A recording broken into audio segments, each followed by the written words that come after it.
오늘 말씀의 제목은 영적 방식으로 인생을 망친 삼손이라는 제목으로 하나님 말씀을 선포하겠습니다.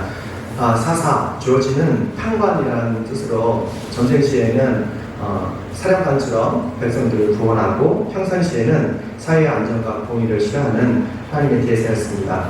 사사에는 주님의 영이 충만했던 13명의 사사, 음니엘부터 마지막 사사인 삼손까지 등장하는데, 그들 중에서 가장 특별했던 사람이 있다면, 하나님의 특별한 선택을 받은 사람이 있다면 아마 삼손일 거예요. 우리도 주 예수 그리스도 안에서 하나님의 선택을 받았고 우리가 믿음으로 거룩 하나님의 자녀가 되었지만, 삼손은 더 특별한 어떤 것이 있었습니다. 우리가 이 말씀 이해하기 위해서는 사사시대의 특징을 알아야 되는데, 여호수아가 죽은 후에 사사시대가 시작됩니다. 그 당시에는 하나님을 자신의 왕으로 섬기기 싫어서 백성들이 자기의 마음대로 뜻대로 생각하면 얼마나 잔인하고 끔찍한 세상이 되는지를 잘 보여주고 있어요. 사사기 17장 여러분 읽어보셨는지요? 거기 보면 에브라임 지파 미가라는 사람이 나옵니다. 미가는 어머니의 돈을 훔쳐가요. 근데 그 훔쳐간 돈으로 또한 어머니와 함께 복을 받기 위해서 우산을 만듭니다. 또한 복을 받기 위해서 그 주변에 있던 레위 지파 사람을 데려다가 개인 제사장으로 삼아요. 이걸 보면서 우리는 종교적인 타락을 우리가 볼 수가 있고요. 또한 레위 사람 하면 우리가 지금 현대에 어떻게 보면 어떤 구별된 목회자와 비슷한 거겠죠. 첩을 데리고 다닙니다. 상상을 해보십시오.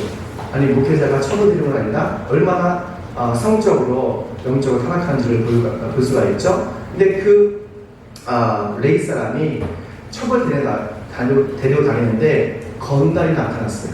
건달이 그 첩을 유린하자 그 시신을 12조각으로 나눠서 12지파에 보냅니다. 그 시신을 받고 12지파들이 11지파죠. 베냐민 지파를 빼놓고 지파들이 일어나서 베냐민 지파와 함께 내전이 일어나서 완전히 베냐민 지파는 아주 진멸된 수준에 가게 되죠. 그러자 그 이스라엘 백성들이 그 베냐민 지파의 후손들을 남기기 위해서 인신인해를 해요.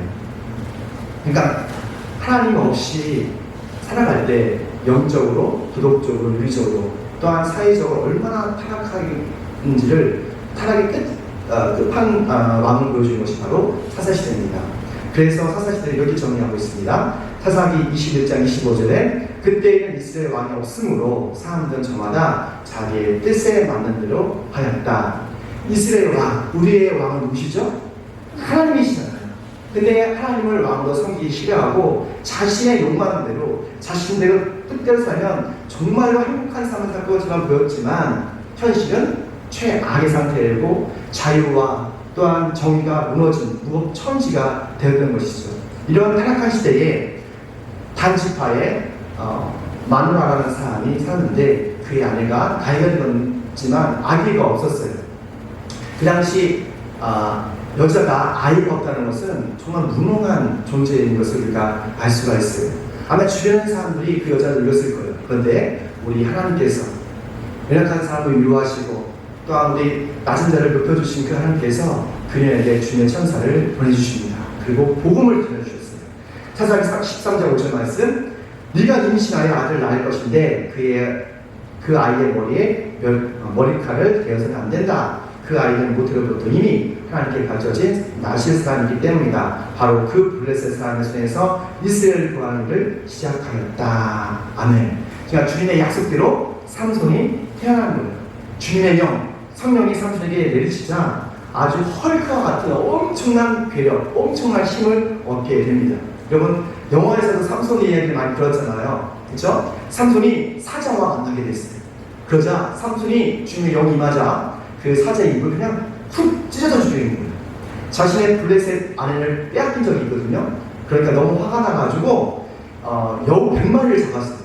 여우가 빠르지 않습니까? 근데 여우 100마리를 다 잡아다가 그 뒤에다가 불을 지피는 거예요. 100마리를. 그리고 한 마리씩 블레셋에 있는 포도원이라든지 아니면 올리브 농장이 다 풀어나는 거예요. 그러니까 온 블레셋 전체가 완전히 불바다가 된 거죠. 그만큼 이 삼손은 엄청난 괴력과 능력이 있었던 거예요. 어느 날 1,000명의 블레셋 군대가 삼손을 잡기 위해서 파병이 됐어요. 그러자 그 삼손이 당나귀 뼈 하나를 잡아가지고 그 1000명의 부대꾼들을 다 몰살시켜요. 도대체 삼손에게 이 헐크 같은 이 엄청난 힘은 어디서 나온 거예요? 바로 성령 하나님께로부터 나온 거예요. 사사기 15장 14절 말씀에 주님의 영이 그에게 새치가 내리시니 마치 삼손은 싱싱한 당나귀 턱뼈가 나가 있는 것을 보고 그것을 손에 집어들고 그래서 사람 1000명이나 쳐 죽였다 라고 말하고 있습니다. 뭐가 임하니까? 주님의 성령이 임하니까. 성령 하나님께서는 우리에게 다양한 능력을 주세요. 다양한 은사가 있어요. 말씀 은사, 지혜 은사, 영분별의 은사, 방언의 은사, 다양한 은사가 있는데 엄청난 힘을 주는 은사도 있는 것이죠. 아무리 연약한 사람도 성령의 충만을 받으면 세상을 구원하는 능력의 입자가 되는 거예요. 근데 오늘 본문 말씀 보니까 영웅벌 삼손이 아주 처참하게 두 눈이 뽑히고 소처럼 연자백두를 평생 돌리는 신세가 되어버렸어요. 도대체 삼손에게 무슨 일이 무엇이 일어났던 것일까? 삼손의 영적 방식을 통해서 주님께 주셔서 우리에게 주시는 영적 교훈을 한번 찾아보겠습니다. 함께 이렇게 읽습니다. 시작. 사랑보다 돈을, 사랑하는 것을. 아멘. 우리가 삼손의 영적 방식을 통해서 우리가 깨달을 것은 사랑보다 돈을 사랑하는 사람을 경계해야 돼요. 삼손은 하나님의 선택을 받고 아주 강력한 성령의 인사가 있었지만 성적 욕망이 강했어요. 그래서 여자를 너무 좋아했어요. 믿음 있는 여자가 아니라 믿음 없는 블레스 이방사한 여자들을 참 좋아했어요. 하나님의 사랑보다 육적인 사랑을 더 좋아했던 것이죠. 근데 어느 날 운명처럼 너무도 아름다운 여자가 나타납니다. 그의 연인은 바로 들릴라였어요. 들릴라는 삼손의 마음을 다 빼앗아 갔어요. 그만큼 매력이 있었지. 근데 안타까운 것은 들릴라는 사랑보다 돈을 더 좋아했던 탐욕적인 여자였어요. 우리 5절 말씀이요. 5절이죠? 5절 말씀 함께 읽습니다. 시작. 블레셋 사람의 통치자들이 그 여자를 찾아와서 말했다. 당신은 그를 깨어 엄청난 힘이 어디에 나오는지 그리고 우리가 어떻게 하면 그를 잡아 묶어서 꼼짝 못하게 할 수 있는지를 알려주십시오. 그러면 우리가 각각 당신에게 은 1100냥 3개씩 주겠어. 은 1100냥을 주는 거예요. 아마도 처음부터 들다가 그 돈을 사랑했던 여자는 아닌 것 같아요. 삼손의 능력, 그리고 아주 박력감, 그리고 그의 힘을 사랑했던 것 같아요. 근데 그녀가 은 1100냥을 보는 순간 사랑은 간데 없고 그녀의 눈 속에는 아주 돈만 보이는 것이죠. 왜냐하면 데일라는 너무도 현실적인 여자이기 때문에. 만약에 누군가 우리에게 사랑과 돈을 중에 어떤 것을 선택하겠습니까? 하나님의 사랑과 돈 중에서 무엇을 선택하시겠습니까? 라고 한다면 여러분 무엇을 선택하겠어요?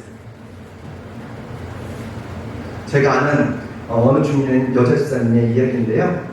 그의 남편은 정말 액수가로 유능하대요. 집안일을 다 살림을 하고 빨래도 빨고 그리고 아내가 들어오면 발도 주물러준대요. 심지어는 아내 발톱까지도 깎아준대요. 주변 사람들이 그 남편을 너무도 좀 부러워서 아니 집사님 어떻게 그런 분과 싸서 참 남편 그 좋은 남편과 싸서 참 좋으시겠어요? 했는데 그런 분이 그런 말을 하더래요. 아니 그러면 뭐해? 돈을 갖다 주지 않는데 이것을 갖다 주지 않는데 그러니까 아무리 잘해도 남편이 돈을 갖다 주지 않으니까 불편한 거예요. 그러니까 주변 사람들이 다 동의했다는 것을 들었어요. 그만큼 많은 사람들이 사랑보다는 현실적인 돈을 선택하는 게 참 많아요. 왜 사람들은 돈을 좋아합니까? 왜냐하면 돈을 갖고 있으면 모든 것을 할 수 있다고 착각하기 때문에. 그런데 돈으로 할 수 없는 것이 너무 많아요. 돈으로 우리는 침대를 살 수 있지만 단잠을 살 수가 없어요. 우리가 새 차를 살 수 있지만 안전을 살 수가 없잖아요. 또 집을 살 수 있지만 행복한 가정을 살 수 없어요. 교회 건물을 살 수 있지만 우리의 믿음, 신앙을 살 수가 없는 거예요. 근데 많은 사람들이 자꾸 착각하는 거예요. 돈이면 내가 모든 것을 할 수 있다. 그 착각이 하나님을 멀리하는 것이죠. 그래서 우리는 돈보다 하나님을 더 사랑해야 돼요. 왜냐하면 돈을 사랑하는 것은 모든 죄악의 시작이기 때문에 모든 죄악의 뿌리가 되기 때문에 돈을 하나님보다 사랑하면 탐욕이 우리의 영혼을 마비시키십니다. 돈을 사랑하는 사람은 11조를 할 수가 없어요. 하나님과 돈을 더 사랑하기 때문이죠. 요한일서 2장 15절 말씀, 여러분은 세상에 있는 것을 사랑하지 마십시오. 누가 세상을 사랑하면 그 사람 속에 있는 하나님의 아버지에 대한 사랑이 없습니다. 세상에 있는 모든 것, 곧 육체의 욕망과 눈의 욕망과 세상살이에 대한 사랑은 모두 하나님 아버지에게서 온 것이 아니라 세상에서 온 것이기 때문입니다. 안목의 저녁, 육신의 자랑, 이 모든 것이 하나님께서 온 게 아니에요. 돈을 사랑하지 마십시오. 돈을 창조하신 하나님을 사랑하십시오. 그러면 삼손처럼 두루미 뽑히는 그런 최악의 상황을 가지 않을 것을 믿습니다. 두 번째는 함께 있습니다. 시작. 사소한 영적 방심이 인생의 신앙과 실수가 어려워. 아멘. 우리 16절 말씀 함께 읽을게요. 시작. 들라가 같은 말로 날마다 끈질기게 졸라대니까 삼손은 마음이 괴로워서 죽을 시련이 되었다. 아멘. 우리의 사소한 영적 방심은 우리의 신앙생활을 망칩니다. 오늘 사실은 함께 같이 나와서 예배 드렸어야 되는데 저는 영상 예배 드리면 그래도 적어도 성령님들께서 같이 예배 드리려고 하시면서거든요. 어떻게 보면 이것도 영적인 방심이 될 수 있을 것 같아요. 영적 방심은 꼭 풀과 같아요. 작풀과 같습니다. 여름에 밭에 가보면 하루까지 다르게 풀이 확 자라거든요. 겨울이로 롯데를 다 치면 풀이 다 죽어요. 깨끗해져요. 그리고 거기다 콩이나 깨를 심어놓습니다. 근데 그 다음날에 가면 놀랍게도 그 주변에 잡풀이 나 있어요. 그러니까 하루라도 풀 뽑지 않으면 잡풀이 나요. 꼭 풀은 우리 영혼의 영적 방식과 같아요. 그래서 우리는 영적인 민감성이 없으면 성령의 은혜를 잊어버리게 돼 있어요. 들라는 영적으로 해석하면 악한 마귀예요. 들라가 마귀라는 것이 아니라 마귀 역할을 한다는 것이죠. 악한 마귀는 성령의 사람들을 끈질기게 유혹하고 상대의 마음을 얻고 영적으로 방심하게 하는 역할을 합니다. 마귀는 한 번의 유혹을 끝나지 않고 반복적이고 계속적이에요. 악한 마귀는 졸지도 않습니다. 필요하지 않아요. 그래서 성령의 사람, 믿음의 사람들에게 자꾸 영적으로 방심하게 하는 거예요. 성경을 매일 읽는 사람에게 악한 마귀는 성경을 읽지 못하게 하는 것이 아니라 분주하게 해요. 바꾸게 해요. 성경에 있는 시간을 빼앗으려고 자꾸 유혹을 해요. 영적으로 방심하면 평생 교회 다녀도 생명의 말씀, 그 진리의 말씀을 한 번 읽지 못하고 죽는 사람이 있습니다. 만약에 저와 여러분이 하나님의 말씀, 생명의 말씀을 한 번도 못 읽었다면 우리는 어쩌보면 마귀의 손 아래에 있는 것으로 있어요. 우리 교회 청년은 바쁜 기도할 때에 말씀 카드를 항상 읽었대요. 우리가 매일마다 말씀 카드를 보내주잖아요. 말씀 카드를 매일 읽고 그것을 읽을 뿐만 아니라 요만한 책에다가 거기다가 쓰고 묵상하고 자신의 생각을 쓰는 영성일기를 한 번도 빼놓지 않고 썼대요. 난 그걸 보면서 되게 큰 감동을 얻었고 정말 이 청년이 하나님을 경외하는구나, 믿음이 있구나라는 것을 깨달았어요. 그런데 대학에 들어가서는 사실 더 고등학교 때보다는 여유가 있거든요. 시간이 있거든요. 근데 말씀카드로 읽기를 어려워하고 묵상도 하지 않고 쓰지도 않게 됐어요. 그리고 아십니까? 악한 마귀가 그 청년이 대학 들어갈 때까지 기다리는 거예요. 대학 들어갈 때까지 기다리는 거예요. 대학이라는 꿈을 이루자 그 청년은 영적으로 어떻게 보면 방심하게 된 거예요. 악마는 생각보다 끈질깁니다. 지금도 우리 주변에서 믿음의 사람들, 성령의 사람들에게 영적으로 방심하게 해요. 그리고 우리의 영성을 조금씩 가려먹는 것이죠. 우리의 신앙생활은 영적 전쟁인 것 같아요. 들어갑시다. 영적 전쟁. Spiritual warfare. 영적인 전쟁이에요. 에베소서 6장 10절 말씀 보니까 우리의 싸움은 인간을 적대자로 상대하는 것이 아니라 이 어두운 세계의 지배자들과 하늘에 있는 악한 영을 상대하는 겁니다. 그러니까 우리 마음에 싸우는 영적 전쟁은 여러분 세상의 전쟁보다 더 치밀하고 잔인합니다. 왜냐하면 세상의 전쟁에서 패하면 손과 발이 잃을 수 있지만 우리 영적 전쟁에서 패하면 우리 영과 몸이 지옥에 가기 때문이에요. 그래서 우리는 반드시 영적 전쟁에서 승리해야 돼요. 성인의 사람은 사소한 영적 어떤 방식도 하지 않는 사람들이에요. 초신자들이 여호수아를 읽어보면 하나님에 대한 오해를 불러올 수 있더라고요. 어떤 성도님이 여호수아와 사사기를 다 읽었대요. 목사님이 지난주 읽으래가지고. 근데 여호수아를 읽어보니까 하나님 너무 잔인하더래요. 하나님 가나안 지역에 있는 저 아이들부터 청장년, 남녀노소 가리지 않고 다 전멸시키고 다 죽이라고 하는 거예요. 정말 우리가 믿는 하나님이 잔인하신 분입니까? 그렇지는 않아요. 우리가 전쟁을 생각할 때 두 가지 전쟁이 있어요. 하나는 세상의 전쟁이 있고 또 하나는 거룩한 전쟁이 있어요. 세상의 전쟁은 대통령이나 왕이 자신의 탐욕을 위해서, 욕망을 위해서 싸우는 전쟁입니다. 그러나 거룩한 전쟁은 하나님의 공의와 정의를 세우기 위한 심판으로서의 전쟁입니다. 그 가나안에 살았던 블레셋이나 아합 족속들은 너무도 아랍 족속들은 너무도 하나님 보시기에 악한 일을 했거든요. 인신제사들, 자식들을 잡아다가 제사를 드려서 복을 기원했고 우상숭배를 했고 정말 이를 말할 수 없는 그런 잔인함과 어떤 악한 일을 해왔기 때문에 하나님의 군대 이스라엘 중에서 그 가나안 족속을 심판하시는 거예요. 하나님께서 우리도 하나님께서 죄를 지면 우리 생각과 우리 마음과 우리 손과 발을 죄를 지면 하나님께서도 우리를 징계하세요. 그 징계를 통해서 우리는 회개할 수 있고 다시 회복될 수 있지만 우리가 죄의 싹은 죽음이기 때문에 반드시 그에 대한 결과가 있는 것이죠.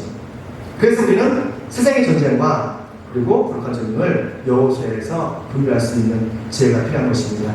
여튼간에 주님께서 그만큼 영적인 방심들을 허락지 않으세요. 왜냐하면 영적인 방심 중에서 우리 마음을 악한 마귀에 다 뺐기 때문에 들라이가 끈질긴 설득에 방심했던 삼손은 자신의 비밀을 털어놨습니다. 17절 말씀에 하는 수 없이 삼손은 그에게 속마음을 다 털어놓으면서 말했다. 나의 머리는 너들칼을 대어본 적이 없는데 이것은 내가 모태로부터 하나님께 가져준 나시 사람이기 때문이요. 내 머리를 깎으면 나는 힘을 잃고 약해져서 여러 사람처럼 될 것이요 라고 말합니다. 그러니까 약속이 있었거든요. 결코 머리털을 깎지 말라는 약속이 있었어요. 삼손의 비밀을 알지 들라는 삼손을 안정시키고 그녀의 무리를 앉히고 상을 들어서 그의 머리를 잘라버립니다. 하나님보다 돈을 사랑했던 들라에게 영적으로 방심했던 삼손은 정말 일생일대의 가장 큰 실수를 하게 되는 것이죠. 함께 있습니다. 시작. 성령님이 떠난 사실을 깨닫지 못하는 실수가 아멘. 그러니까 삼손의 일생일대의 실수는 성령님이 자신을 떠났는지를 알지 못했던 거예요. 믿음의 사람에게 성령님이 떠나면 세상에 웃음거리가 되고 조롱거리가 됩니다. 그런데 안타까운 사실은 삼손뿐만 아니라 대부분의 사람들이 성령이 떠나는 것조차 알지 못하고 그냥 살아가는 사람들이 많아요. 20절 하반절에 주님께서 이미 자기를 떠나신 것을 미처 깨닫지 못하였다. 이렇게 고백하고 있습니다. 여러분 안에 성령님이 계십니까? 아멘? 하지만 성령님께서 많은 어떤 우리의 근심, 걱정, 죄를 통해서 갇혀있을 수도 있어요. 심지어 떠날 수도 있어요. 성령 하나님은 죄에 대해서 상당히 민감하십니다. 우리가 하나님의 약속을 지키지 않으면 성령께서 떠나세요. 왜냐하면 거룩한 영과 거짓된 영은 공존할 수가 없기 때문이에요. 삼손이 하나님의 약속을 지키지 못하자 성령님이 떠날 수밖에 없었어요. 떠날 수밖에 없는 거예요. 성령님 우리 떠나고 싶지 않으시거든요. 믿는 사람에게 성령이 떠나면 모든 것을 잃게 됩니다. 다윗이 모든 것을 잃어도 하나님의 영, 성령이 떠난 것을 가장 괴로워했어요. 다윗이 영적 방심을 해서 바세바와 성적 스캔들 때문에 하나님께 책망을 들었습니다. 그리고 주님의 영이 떠날 것 같은 그런 느낌을 받자 정말로 눈물의 베개를 하는 걸 보게 돼요. 시편 51편이 그 장이거든요. 시편 51편을 보면 11절에 주님 앞에서 나를 쫓아내지 마시고 주님의 성령을 나에게서 거두어 가지 말아 주십시오. 그러니까 다윗은 다른 것에 기도하지 않았어요. 자신의 왕권을 잃어버리는 거, 자신의 명예를 잃어버리는 거, 그보다도 제발 성령님을 떠나지 말아주세요. 아니면 성령님을 떠난다는 것은 하나님의 관계가 끊어지는 거예요. 하나님의 능력을 사용할 수 없는 거예요. 근데 안타까운 사실은 대부분의 많은 한국 교인들이 우리 사회에서 우리의 위치와 힘과 권력을 잃어버린 것은 슬퍼하지만 성령이 떠나는 것에 대해서는 관심도 없어요. 직장을 잃는 것에 대해서는 정말 힘들고 어려워하지만 성령님이 내 안에 떠나는 것에 대해서는 무감각해요. 너무너무 안타까운 것이죠. 이것이 가장 큰 실수예요. 삼손에게 주님의 영이 떠나자 그의 강력한 힘은 사라졌고 아주 평범한 사람이 됐어요. 그리고 블레셋들이 몰려옵니다. 그리고 꼭 삼손을 막 묶었겠죠. 그리고 그의 등을 뽑아버렸어요. 그리고 쇠사슬에 묶어서 평생 짐승처럼 연자들을 계속 돌리는 겁니다. 여기서 우리는 중요한 영적 진리를 깨닫습니다. 악한 마귀는 있잖아요. 성령의 사람들을 끈질기게 유혹하고 마음을 얻어서 영적으로 방심하게 하기 위해 잔인하게 우리의 영과 육체를 파괴한다는 거예요. 두 눈을 빼앗아간다는 거예요. 우리의 영혼의 몸을 처참하게 분노하게 만든다는 거예요. 그런데 더 놀라운 사실은 우리 전능하신 하나님께서 이 삼손의 잘못을 영원히 벌하지 않으시고 회복의 기회를 주신다는 거예요. 우리 22절 말씀, 오늘 암송 말씀이었죠? 22절 말씀 함께 있습니다. 큰 소리로 시작. 그러나 깎였던 그의 머리털은 다시 자라기 시작했다. 할렐루야! 깎였던 그의 머리털이 다시 자라기 시작했다. 한 줄기 신앙의 빛이 비치고 있는 거예요. 삼손이 하나님보다 여자를 더 사랑해서 세상을 더 사랑했기 때문에 영적 방식으로 죄를 보면서 머리털이 다 깎이고 성령님이 떠나가고 또 등이 뽑히고